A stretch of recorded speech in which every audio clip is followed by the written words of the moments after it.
So the statistics about Puerto Rico. Yeah, so Puerto Rico in 2017, before Hurricane Maria hit, about 3 million people living on the island. Average income was much less than mainland United States. About 0.1% of the Puerto Rican energy came from local renewable energy, like solar and wind. 0.1%, that's less than any other location across the United States. It's more than that. At the same time, Puerto Ricans also pay about 3 times for electricity what the average American pays. Their grid is almost entirely powered by diesel. And this is despite the fact that Puerto Rico has more renewable energy potential than most areas of the United States, right? It's like really sunny, it's really windy, a lot of solar and wind energy potential. And after Hurricane Maria, I went to go work for the Department of Energy. This was during the Trump administration, and I wasn't in any office that was explicitly focused on Puerto Rico. I thought you were a bleeding heart liberal. Yeah, so it was fun. I was kind of the only, bleeding heart liberal. I was probably one of the only ones at the DOE at that time. A lot of Texans, so a lot of learning about ERCOT and the Texas grid, which was really insightful. Great people down in Texas. And again, the loveliest, Moving forward on blockchain, I mean, congratulations to this recent Texas Blockchain Association conference that they did. The Texas Blockchain Summit. Lee Bratcher and the Texas Blockchain Council did really fantastic work. But it was when you're working for the Department of Energy that you realized that Puerto Rico is a great use case of why. Well, so I was trying to work on it at DOE, and then I went to go work at the Clinton Foundation, and I joined their Islands Energy program. He is a bleeding heart liberal, isn't it? So this was in the New York office. This was actually around the election. This was an interesting time. About 2016? This was 2018, I think. Okay, the midterm elections. Oh, okay. So it was after. So Trump was still president. Trump was still president. This was a year after Maria, and at this point, there were still like hundreds of thousands of people without electricity. Americans did not have electricity. And for people who don't understand, like, what is the consequence of that? About 60 people died as a result of the hurricane because, I'm from Florida. Storms. I'm from Miami. Yeah. Oh, so I used to deal with. I live in Miami. Oh, really? Okay, we should talk about that. I'm an implant. We'll talk about that but shout out to CryptoMondays Miami. We just had a yacht party at Art Basel, but I'm doing other things. I can't be there with Julie and Lou and these guys, unfortunately. But we get definitely. So obviously the hurricanes, people don't have electricity, and by the way, everybody should get a fucking generator in Florida, so when the hurricane does happen, you do have a generator at least, because when the hurricane comes, trust me, man, they gouge the prices and they raise it just like, But okay, that's just a side point. Well, Florida, the Florida grid is pretty resilient because they're used to it and they have the funding, whatever, but FPL is pretty badass. Also, South Florida has some nuclear power, which is like really resilient. Comes back online. So you might lose power for like a day or two. When Puerto Rico lost power, 33 million people lost power. Thousands of people died. This is because their medications went bad, water filtration went out, hospital services went out. Thousands of people died because they didn't have electricity. Americans. Now, when I was at the Clinton Foundation, this is when I learned about why the hell isn't there more renewable energy in Puerto Rico? I was like, the spot price for electricity, right, or the LCOE of renewable energy was much lower than it was for importing all this diesel and then running generators. It was cheaper. So I'm like, why would I build solar panels in Senator Elizabeth Warren's state of Massachusetts when I could be building them in Puerto Rico? Like, why was there more solar in New England than in Puerto Rico, where it's like actually sunny and windy? I'm sure it has nothing to do with Senator Elizabeth Warren. I have no idea, but the economics of renewable energy are such that you are producing electricity whenever the sun shines, whenever the wind blows. You can't control that, and you want a flexible buyer of that electricity. If I'm an energy producer, I want to sell every electron. I want to sell every kilowatt hour of electricity. If I have the choice to build a plant in Puerto Rico or in Florida, or Texas, I'm going to build it in Texas and Florida because I know that I'm going to be able to sell more of that electricity. So this is before I learned about Bitcoin mining, but back in 2017 or 2018 or whatever, I was thinking like, gosh, if only there was a way you could monetize this electricity into a globally liquid store of value, in an interruptible, location agnostic, and flexible way. If only there was such a solution. Little did I know, Bitcoin mining existed. Okay, now how can you convince Senator Elizabeth Warren of that? Because so that's what you're kind of doing. I mean, a lot of people will know the technical side. A lot of people will know the arguments for Bitcoin.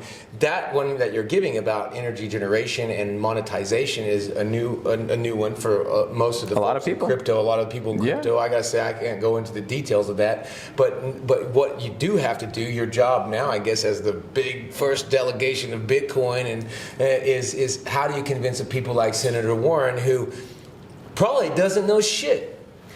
Well, so I actually, you know what I mean? But I think to Senator make all Warren, the decisions. I'm sure she's a very smart person. Very smart person. But she's anti-crypto. She's ideological anti-crypto. Vivek Ramaswamy or Kennedy or either politicians that are either really already understand these economics and all this kind of stuff, or they're younger, or but you still have a lot of people in power that are just like.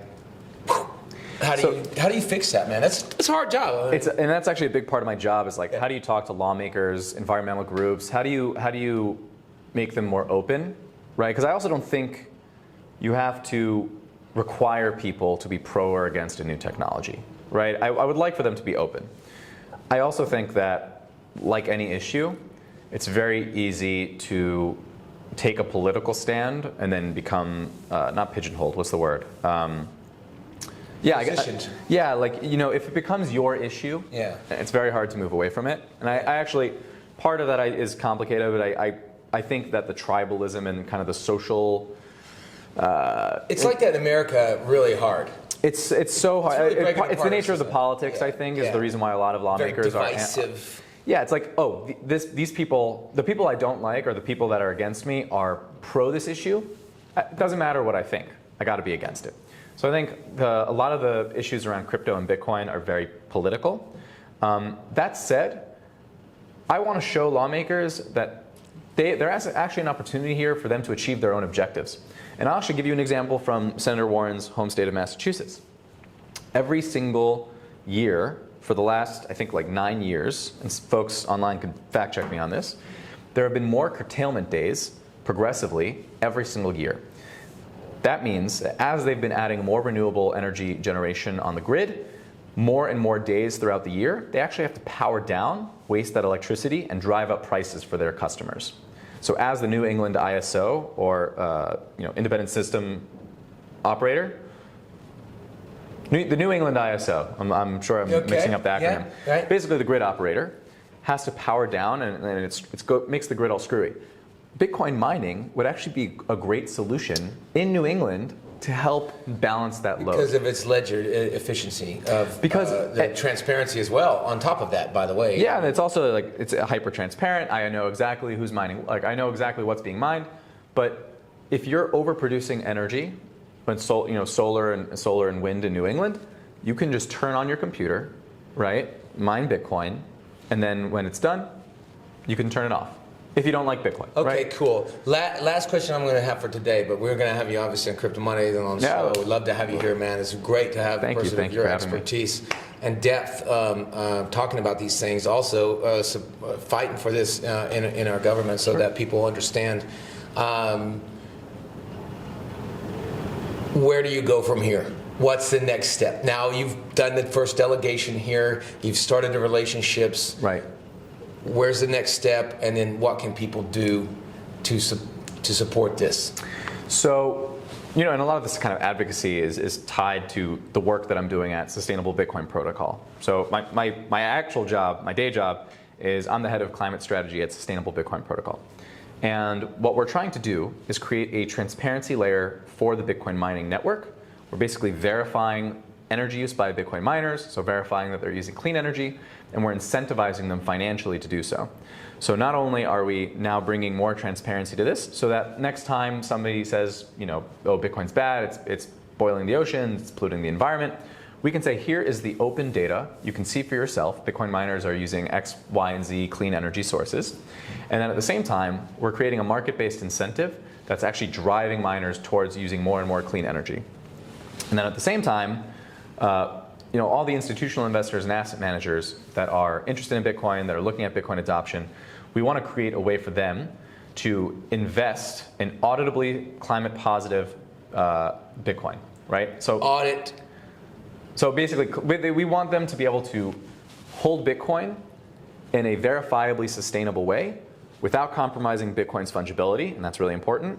And we're the first organization or the first company to be able to do this. So right? it's a multi-pronged approach. There's several ways. There's a lot of different moving pieces here. Right. Yeah, yeah. Okay. There's several ways that they can do that. Now, tell us if a person wants to support the organization. Sure. What's the best way to get in contact with you or support the organization? Is it a nonprofit organization? So no, we're a for-profit company. Yeah. You know, we have to make money too. Early stage startup. We take Bitcoin.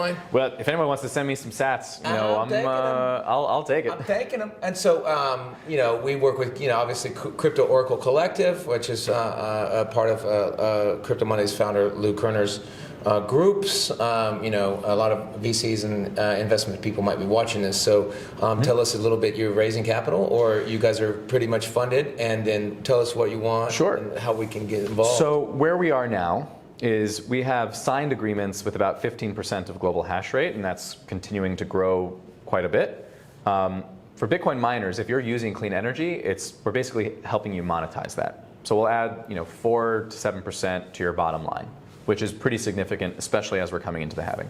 So if you're a Bitcoin miner and you either are or are thinking about using clean energy, reach out to us, find me on like LinkedIn or email or something. If you are an investor, right? If you're an investor that's exploring Bitcoin, but you also are passionate about climate change, what we have done is we've created a way for you to invest in Bitcoin while simultaneously investing in the clean energy transition. So certainly reach out to our team. We'd love to work with you. And we are raising soon, I believe. That's not my role within the company. No. But if you're like a policymaker, if you're an environmental NGO, if you're just curious about what Bitcoin is, what it isn't, how it could be good for the environment or for the energy system, we're happy to work with anybody. We're an open company, open solution. You know, we believe in you should don't trust, verify. So anybody that wants to work with us, we obviously have to verify clean energy use. But great. We will work with anybody, and our mission at the end of the day is how do we unlock Bitcoin's climate positive and energy potential.